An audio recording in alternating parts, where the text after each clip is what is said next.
लक्ष्मी का अपने घर में पूरा दबदबा था। हिटलर की तरह वो सारा काम अपने पति और बेटे से करवाती। धीरे धीरे उसके पति की तबीयत खराब रहने लगी। सुनो जी, अब आप बुजुर्ग हो गए हो, काम में भी अब हाथ आपके फुर्ती से नहीं चलते। अरे भाग्यवान, भगवान से डर। तुझसे मैंने शादी अपने इकलौते बेटे के अच्छे पालन पोषण के लिए की थी, लेकिन तूने तो उसका बेड़ा गर्क कर दिया। मैंने क्या किया? पढ़ाया लिखाया, अब नौकरी नहीं लग रही तो मैं कैसे जिम्मेदार हो गई?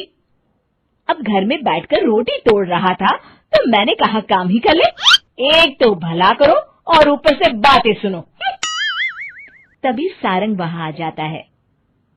बहुत भूख लगी है माँ, कुछ खाने को दे दो। अब तुम्हारे पापा का हाथ तो चल नहीं रहा है। मैं ही जा रही हूँ आज किचन में, बनाती हूँ कुछ। हे भगवान, कैसे होगा इतना काम मुझसे?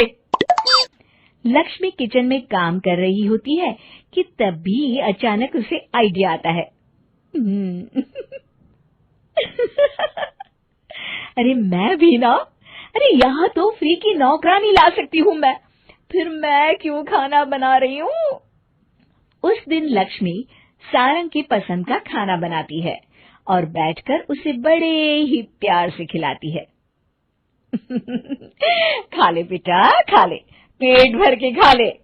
अरे रुक, मैं तेरे लिए ना गर्मा गर्म रोटियां लाती हूँ। सारंग और उसके पिता एक दूसरे की ओर बड़े ही हैरानी से देखते हैं।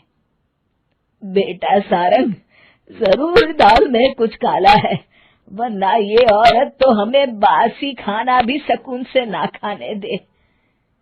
सुनील की बात लक्ष्मी सुन लेती है और जोर जोर से चिल्लाने लगती है।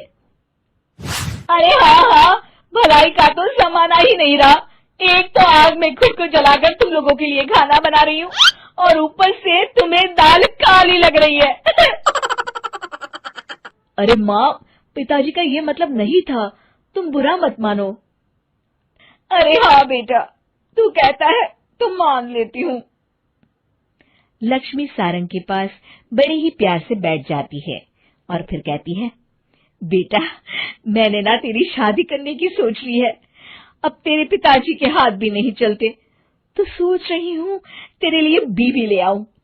अब पता नहीं ना मैं भी कब मर जाऊं। अब ऐसे भाग्य भी कहाँ है हमारे। क्या कहा?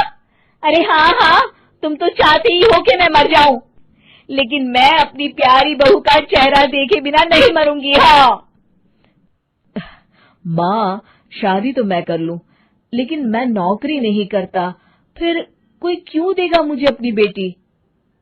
अरे क्यों नहीं देगा बेटी? इतना बड़ा घर, खेल खलियान है, किस चीज की कमी है हमारे पास? जो आएगी राज करेगी, राज। हम तो ना कर पाए राज, ये बोलो कि एक और नौकर तुम्हारे पास आ जाएगा। मैं कहती हूँ चुप हो जाओ। अरे खुद के घर का खाना बनाएगी तो क्या नौकरानी हो जाएगी? अब तुमसे तो किचन का काम होता नहीं, तो कोई तो करेगा ना। ठीक है माँ, तुम जैसा सही समझो बस।